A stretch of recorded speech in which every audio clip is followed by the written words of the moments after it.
रेगिस्तान की आंधी बवंडर बन गई, इतनी तेज कि जैसी वो पहले कभी नहीं चली थी। उसके बाद पीढ़ी दर पीढ़ी अरब वो दंत कथा याद करते और सुनाते रहे कि किस तरह एक लड़के ने अपने आप को हवा में बदलकर पूरी फौजी छावनी को नष्ट भ्रष्ट कर दिया था। सबसे अधिक शक्तिशाली सेना और उसके मुखिया को धूल धूसरित कर धराशाही कर दिया था।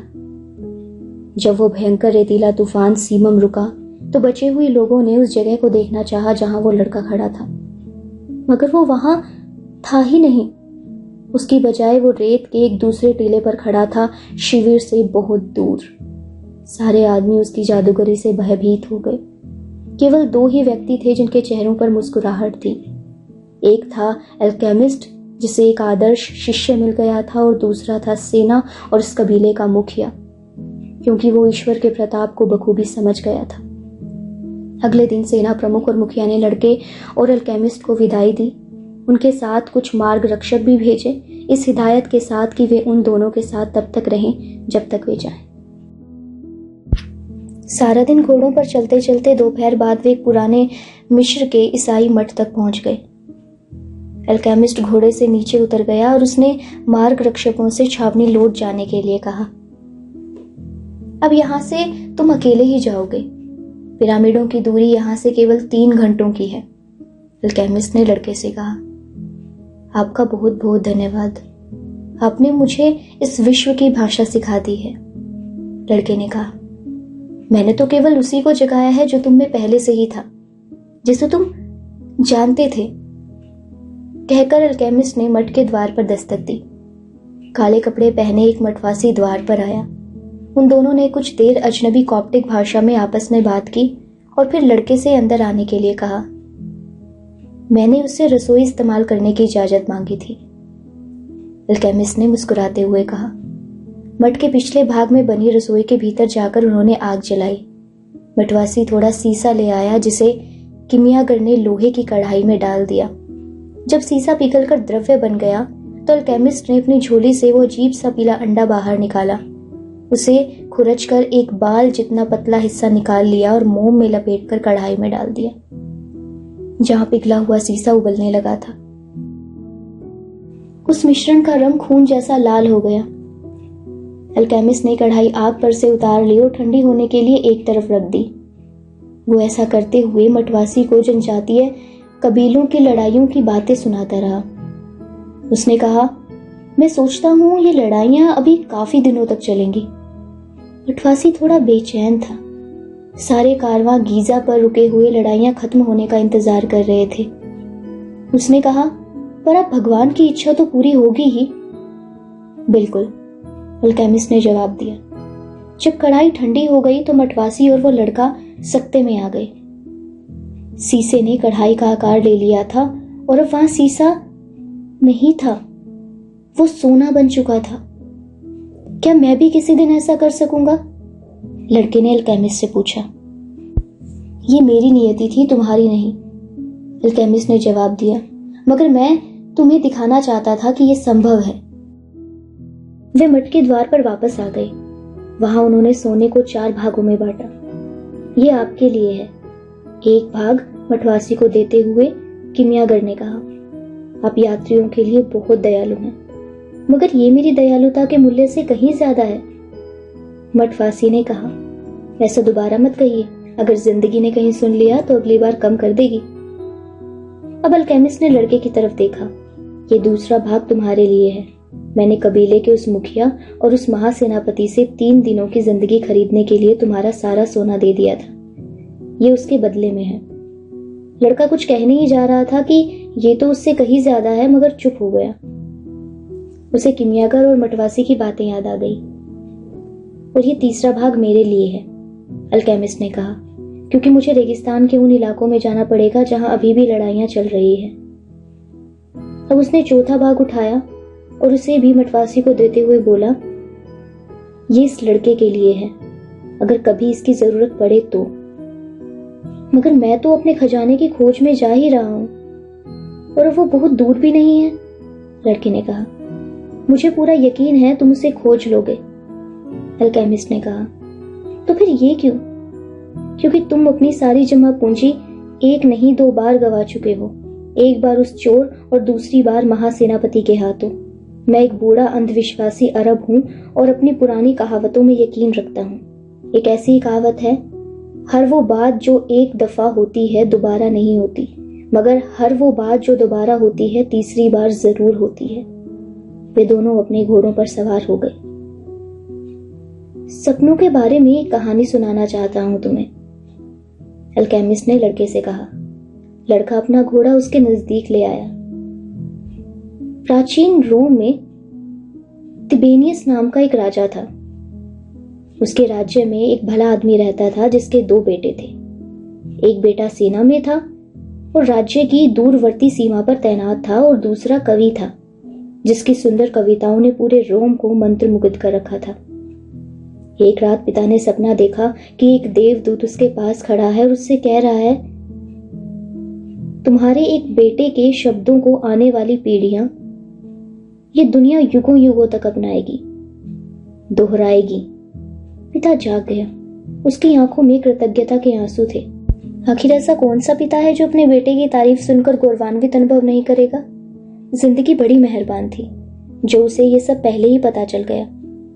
कुछ ही दिनों बाद एक छोटे बच्चे को रथ के पहियों से कुचले जाने से बचाने की कोशिश में उसकी मृत्यु हो गई। जिंदगी भर उसने किसी का बुरा नहीं किया, हमेशा सबके साथ भला और न्याय संगत व्यवहार किया था। इसलिए वो सीधा स्वर्ग को चला गया। वहां उसे वही देवदूत मिला जो उसके सपने में आया था। तुम हमेशा से एक भले आदमी थे, देवदूत ने कहा। तुमने अपना जीवन बड़े प्यार से जिया और बड़े सम्मान के साथ ही तुमने अपने शरीर को छोड़ा। बोलो, तुम क्या चाहते हो? मैं तुम्हारी कोई भी इच्छा पूरी कर सकता हूँ। जिंदगी ने भी हमेशा मेरे साथ अच्छा बर्ताव किया, उस आदमी ने कहा। जब आप मेरे सपने में आए थे तो मुझे लगा कि मैंने अपने कर्मों का पुरस्कार पा लिया। मेरे लिए इससे बढ़कर और क्या बात होगी कि मेरे बेटे की कविताएं युग युगों तक पढ़ी जाएं। नहीं, मुझे अपने लिए कुछ नहीं चाहिए। कोई भी बाप उस इंसान की शोहरत सुनकर फूला नहीं समाएगा जिसे उसने अपनी गोद में खिलाया, पढ़ाया, लिखाया, पाल पोस कर बड़ा किया हो। कुछ समय बाद भविष्य में मैं अपने बेटे के उन शब्दों को सुनना चाहूंगा। देवदूत ने उस आदमी का कंधा छुआ और वे दोनों दूर भविष्य में चले गए। एक बड़ी आलीशान जगह थी जहां हजारों लोग अजनबी भाषा में बात कर रहे थे। आदमी खुशी के मारे रो पड़ा। मैं जानता था मेरे बेटे की कविताएं अमर हैं। खुशी से भर आई आंखों और रुंधे हुए गले से उसने देवदूत से पूछा, क्या बता सकते हैं कि इनमें से मेरे बेटे की कौन सी कविता ये लोग दोहरा रहे हैं? देवदूत उसके पास गया, कोमलता से उसका हाथ पकड़ा और पास पड़ी एक बेंच पर बैठाते हुए बोला, तुम्हारे कवि पुत्र की कविताएं पूरे रोम में बहुत लोकप्रिय थी। हर कोई उन्हें पसंद करता था और उनका आनंद उठाता था। मगर सम्राट तिबेनियस का शासनकाल समाप्त होने पर उसकी कविताएं भी भुला दी गई। जो शब्द तुम अब सुन रहे हो वो तुम्हारे सैनिक बेटे के हैं। पिता को बड़ा आश्चर्य हुआ। तुम्हारा सैनिक बेटा नौकरी पर बहुत दूर चला गया था और 100 सैनिकों का सेनापति हो गया था। वो बहुत ही भला और अच्छा इंसान था। एक दोपहर उसका नौकर बीमार पड़ गया, लगता था वो बचेगा नहीं। तुम्हारे लड़के ने एक रब्बी गुरु के बारे में सुन रखा था कि कैसी भी बीमारी हो वो ठीक कर सकता है। तुम्हारा बेटा उसकी तलाश में निकल गया। कितने ही दिन गुजर गए। रास्ते में उसे पता चला कि वो रब्बी तो ईश्वर का बेटा था। वो और लोगों से मिला जिन्हें उस रब्बी ने ठीक कर दिया था। उन लोगों ने तुम्हारे बेटे को उस रब्बी की शिक्षाओं के बारे में बताया। और तब बावजूद इसके कि वो एक रोमन सेनापति था, उसने अपना धर्म परिवर्तन कर लिया।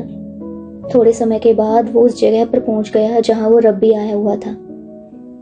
तुम्हारे बेटे ने उससे कहा कि मेरा एक नौकर बहुत बीमार है। ये सुनते ही रब्बी ने उसके साथ चलने की तैयारी कर ली, मगर सेनापति ईश्वर में विश्वास रखता था और उसे रब्बी की आंखों में झांकते हुए इस बात का बोध हो गया कि वो जिसकी उपस्थिति में खड़ा है वो रब्बी और कोई नहीं, ईश्वर का बेटा है। और फिर तुम्हारे लड़के ने जो शब्द रब्बी से कहे वो हैं, मेरे प्रभु, मैं इस लायक नहीं हूं कि आप मेरे घर पधारें। आप तो बस एक शब्द बोल दीजिए और उसी से मेरा नौकर ठीक हो जाएगा। ये शब्द आज तक नहीं बुलाए जा सके हैं और ना ही कभी बुलाए जा सकेंगे। कहानी समाप्त करके अल्केमिस्ट ने लड़के से कहा, कोई व्यक्ति कुछ भी करता हो, इस दुनिया का इतिहास बनाने में एक अहम भूमिका निभाता है और ज्यादातर उसे इस बात का एहसास भी नहीं होता। लड़का मुस्कुराया। उसने कभी सोचा भी नहीं था कि जिंदगी से जुड़े सवाल एक गडरिये के लिए इतने महत्वपूर्ण होंगे। अच्छा, अलविदा, अल्केमिस्ट ने कहा। अलविदा, लड़के ने कहा।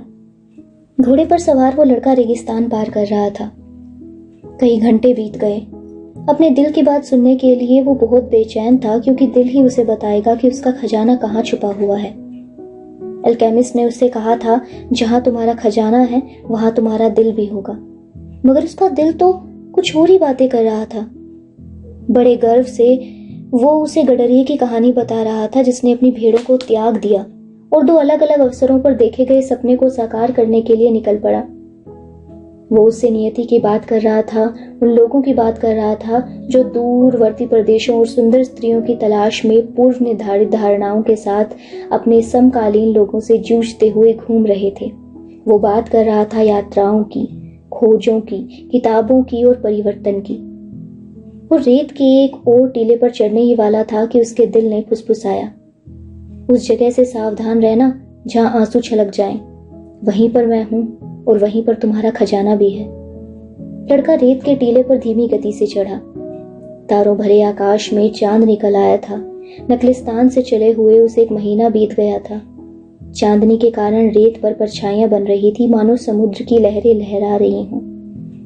उसे वो दिन याद आ गया जब एकाएक एक घोड़ा हिनहिनाता हुआ अपनी पिछली टांगों पर ठीक उसके सामने खड़ा हो गया था। तभी उसकी मुलाकात अल्केमिस्ट से हुई थी। तभी खामोश रेगिस्तान और उस पर जो अपने खजाने की तलाश में निकला था, ऐसी ही चांदनी बिखरी हुई थी। जब वो रेत के टीले की चोटी पर पहुंचा तो उसका दिल उछल पड़ा। ठीक उसके सामने दूधिया चांदनी में जगमग चमचमाते रेगिस्तान में खड़े थे भव्य राजसी मिस्र के पिरामिड। लड़का वहीं घुटनों के बल बैठ गया। उसके आंसू निकल पड़े। उसने ईश्वर को धन्यवाद किया जिसकी वजह से उसे अपनी नियति पर यकीन पैदा हुआ। उस अरब वृद्ध बादशाह से मुलाकात हुई। वो क्रिस्टल व्यापारी, अंग्रेज और अल्केमिस्ट से मिला और उनसे भी ऊपर उस औरत से मिला जिसने उसे बताया कि सच्चा प्यार कभी किसी को अपनी नियति खोजने से नहीं रोकता। अब वो चाहे तो नकलिस्तान वापस जाकर फातिमा के साथ एक साधारण गडरिये का जीवन बिता सकता है। आखिर अल्केमिस्ट जो इस दुनिया की भाषा को समझता है, वो भी तो उसी रेगिस्तान में रहता आया है। उसे तो शीशे को सोना बनाना भी आता है। उसे अपना विज्ञान और कला किसी को दिखाने की क्या जरूरत है? लड़के ने अपने आप से कहा। अपनी नियति खोजते हुए उसने वो सब कुछ सीख लिया है जिसके बारे में वो कभी सोच भी नहीं सकता था। वो अपने खजाने को पाने ही वाला था। उसने अपने आप को याद दिलाया कि कोई भी कार्य तब तक पूरा नहीं होता जब तक कि उसका उद्देश्य ना प्राप्त हो जाए। लड़के ने अपने चारों ओर फैली रेत को देखा। जहां उसके आंसू गिरे थे वहां एक कीड़ा चल रहा था। रेगिस्तान में ही उसने जाना था कि मिस्र में इस तरह के गुबरैले कीड़ों को ईश्वर का प्रतीक माना जाता है। एक और शकुन। लड़के ने उस जगह को खोदना शुरू कर दिया। जब वो ऐसा कर रहा था तो उसे क्रिस्टल व्यापारी के शब्द याद आ गए। हर कोई अपने आंगन के पीछे हिस्से पिरामिड बना सकता है, लेकिन अब लड़के के सामने साफ था कि यदि वो अपना सारा जीवन एक के ऊपर एक पत्थर रखने और उनसे पिरामिड बनाने में लगा भी दे तो भी पिरामिड बना पाना उनके बस की बात नहीं है। रात भर वो उस जगह पर खुदाई करता रहा, मगर उसे मिला कुछ भी नहीं। उसे लगा शताब्दियों पहले बने इन पिरामिडों के काल चक्र तले वो दबता जा रहा है, मगर वो रुका नहीं। हवा चलती तो उसका खोदा हुआ गड्ढा रेत से भर जाता, मगर उसने हिम्मत नहीं हारी। उसके हाथ घिसने लगे थे, थककर चूर हो गए थे, मगर वो अपने दिल की बात कैसे टालता। उसके दिल ने कहा था वहीं खोदना जहां आंसू गिरे। वो गड्ढे में से कंकड़ पत्थर निकाल रहा था कि उसे एक पदचाप सुनाई दी। बहुत से साए उसके करीब आ गए। उनकी पीठ चांद की ओर थी, इसलिए लड़का न तो उनके चेहरे देख सका और न ही आंखें। एक साए ने पूछा, तुम यहाँ क्या कर रहे हो? लड़का डरा हुआ था, इसलिए उसने कोई जवाब नहीं दिया। उसने अपना खजाना पा लिया था और अब जो हो सकता था उसके अंजाम से वो भयभीत था। हम लोग जनजातियों की लड़ाई के कारण शरणार्थी हो गए हैं और हमें कुछ धन चाहिए। तुम यहाँ क्या छिपा रहे हो? दूसरे व्यक्ति ने कहा। मैं यहाँ पर कुछ नहीं छिपा रहा हूँ, लड़के ने कहा, मगर उनमें से एक ने झटके से लड़के को गड्ढे के बाहर खींच लिया। दूसरा, जो उसके झोलों की तलाशी ले रहा था, बोला, इसमें तो सोना है। जिस अरब शरणार्थी ने लड़के को पकड़ रखा था, उसके चेहरे पर चांदनी पड़ते ही उसकी आंखें चमकी। उस चमक में लड़के को अपनी मौत दिखाई दी। इसने इस गड्ढे में और सोना छिपा रखा है, एक अरब बोला। उन्होंने लड़के को और खुदाई करने के लिए मजबूर किया, मगर मिला कुछ नहीं। सूर्योदय हुआ तो उन अरबों ने लड़के को पीटना शुरू कर दिया। उसके सारे बदन पर खरोंचें पड़ गई, उनसे खून रिसने लगा, उसके कपड़े फट गए। उसे लगा कि उसकी मौत नजदीक है। अल्केमिस्ट ने लड़के से कहा था, अगर तुम मरने ही जा रहे हो तो धन दौलत किस काम की? रुपया पैसा जीवन बचा सके ऐसा कभी कभार ही होता है। लड़का चिल्लाया, मैं यहाँ खजाने के लिए खुदाई कर रहा हूँ। हालांकि उसका मुंह सूज गया था और उससे खून बह रहा था। उसने हमलावरों को बताया कि उसने एक नहीं 2 बार यहाँ पिरामिडों में छिपे खजाने का सपना देखा है। उन अरबों के सरदार से लगते आदमी ने अपने साथियों से बात की, इसे छोड़ दो, इसके पास और कुछ नहीं है, ये सोना भी इसने कहीं से चुराया होगा। लड़का हल्की बेहोशी की हालत में रेत पर गिर गया। सरदार ने उसे हिलाते हुए कहा, हम लोग जा रहे हैं। मगर जाते जाते वो लौट आया और लड़के से बोला, तुम मरोगे नहीं, जिंदा रहोगे। अब तुम्हें अक्ल आ जानी चाहिए कि आदमी को इतना बेवकूफ नहीं होना चाहिए। सुनो, 2 साल पहले ठीक इसी जगह मुझे भी एक सपना बार बार दिखाई देता था। मैं देखता था मुझे स्पेन जाकर खंडर होते हुए उस गिरजाघर को ढूंढ लेना चाहिए जहां गडरिये भेड़ों के साथ आराम करते हैं। मुझे अपने सपने में गूलर का पेड़ दिखाई देता था और मुझे लगता था कि अगर मैं उस गूलर की जड़ें खोद डालूं तो मुझे छिपा हुआ खजाना मिल जाएगा। मगर मैं तुम्हारी तरह इतना बेवकूफ नहीं हूं कि महज बार बार आने वाले एक सपने के कारण पूरे रेगिस्तान को पार करूं। वे लोग उसके बाद वहां से चले गए। लड़का लड़खड़ाता हुआ किसी तरह खड़ा हुआ। एक बार फिर उसने पिरामिडों को देखा। उसे लगा कि पिरामिड उस पर हंस रहे हैं। वो भी हंसा। उसका दिल खुशी से पागल हो रहा था, क्योंकि अब उसे पता था कि उसका खजाना कहाँ है।